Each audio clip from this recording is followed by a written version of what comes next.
No, that's there. Zaba zitakikire eshaaha 5 z'akasheeshe bw'omu Eishengyero wa West Budama Central County harikumanywa nka Honorable Jacob Maxon Oboth yahaye ebihandiiko byeye kwereka ku arikwenda entebe ey'obwa sipiika w'Eishengyero rya 12 kandi atwire ari minisita w'ebyokwerinda. Ogu Dr. Tangodoy orikwebembera akakiiko k'ebyobururu bya NRM yahamya oku buri kimwe kirikwetagwa kuyakireeta. Jacob M. Oboth, MP, West Budama Central County constituency. I have also now given him the rules, guidelines to follow religiously.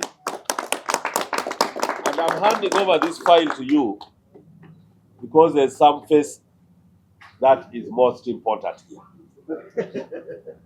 Work with him if you succeed.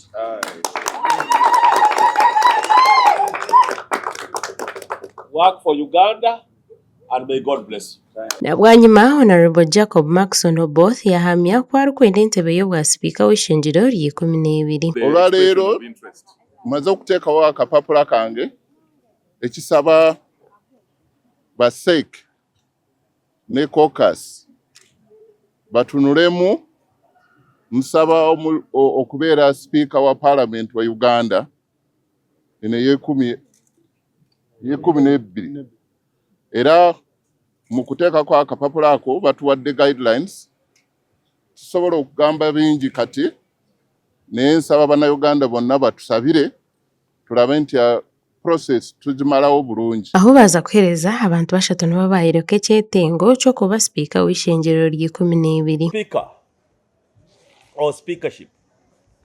We have Honorable Maxon Jacob Oboth from West Budama Central constituency as an MP representing West Budama County constituency, West Budama Central County constituency. Honorable Dr. Asimwe Florence Akiki representing the district women of Masindi. The Honorable Alion Yok Odzia representing Aringa South constituency in Yumbe district. Those are the three who have expressed interest for speakership. Aha ntebe ya Deputy Speaker aho biro ryo mu ntebe ejahabwa Eishengyero rya 11 Honorable Thomas Tayebwa nawe yarugayo kworeka ko arikwenda entebe egi. Kandi ogu nawe Dr. Tangodoy orikwebembera akakiiko k'ebyobururu mu NRM yamuhamya oku buri kimwe kirikwetagwa yakireeta. Of interest letter from Right Honorable Thomas Tayebwa, Member of Parliament, I think Ruhinda North, expressing interest to contest for position of Deputy Speaker of the 12th Parliament of the Republic of Uganda. I have given him marching orders, the guidelines, which he must follow religiously. I wish you well. Honorable Tayebwa omu kugamba kwe yagira ngu ayetebekaniise kuratira eky'akakiiko k'akaruru ak'ekibiina kya NRM karasharemu kandi n'okuhagira ogwe weena ow'ekibiina kya NRM kiraatorane.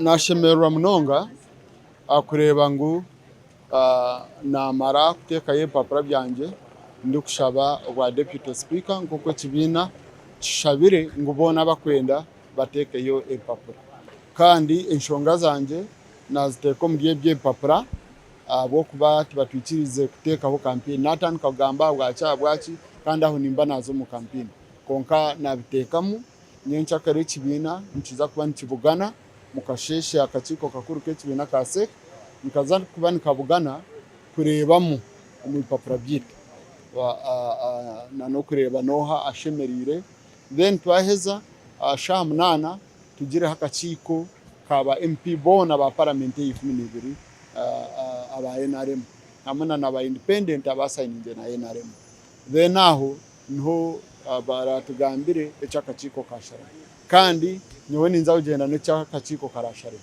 abo kwa akakiiko kashitama kakebembera president bakagira ngu nitwenda ogo ekyo nikyo nkugenda nakyo kandi we nuba kutuhereza ninza kumuha obuhagizi bwena obwakuba nayetenga kurangwa NRM yatwara entebe abo kwa n'entebe nkuru. Ahabw'entebe egi abantu 16 nibo barugayo kworeka ekyetengo ky'okuba omuhwezi wa Speaker w'Eishengyero rya 12. The Speaker, we have a total of 16 people. The following expressed interest. Honorable Rose Obiga from Terego. Honorable Lamwaka Catherine from Omoro. Orukiiko rukuru rw'ekibiina kya NRM olwa Central Executive Committee olwayebembera chairman w'ekibiina kandi ori president w'ihanga His Excellency Bayoreka Museveni nirwija kushutama nyenkyakara omu kasheeshe kushwijuma abo boona abaheerezayo kushaba kwabo aha ntebe ya speaker hamwe na deputy weye. Kandi ab'obukiiko baratorane nibija kwanjurira orukiiko rw'abanyeshengyero ba NRM olwashutama omu ihangwe nyenkyakare. Abaraheerezayo kushaba kwabo nibateekwa kukuratira ebiragiro ebirateerweho. Campaigning or canvassing for votes. SEC has with immediate effect stopped any person who wants to be a speaker or deputy speaker from campaigning. Whatever kind of campaign, if you are good campaigning and there's the videos or recordings to your campaign, you will be disqualified. No campaigning to be a speaker. Number 2, bribery is forbidden. No paying people.